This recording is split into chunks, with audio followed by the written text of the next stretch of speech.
সব জব করে নে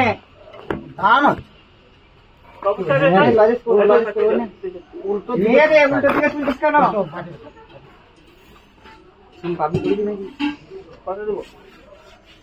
হ্যাঁ, লক্ষ্মী পূজার জন্য এক করছিস? হ্যাঁ,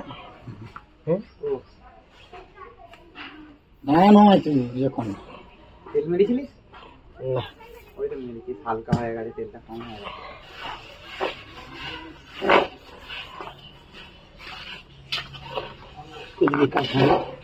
উল্টো দিক দিয়ে এই দিক থেকে উল্টো দিক হচ্ছে,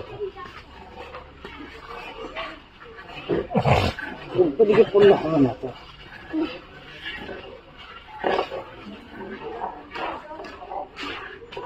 দেখ কিরম করে কি করছে, এবার কাঁটাটা শুধু দেখবি টেনে কিরম টানবে। হ্যাঁ তো কিরম টানে শুধু দেখবি। হ্যাঁ, হবে না?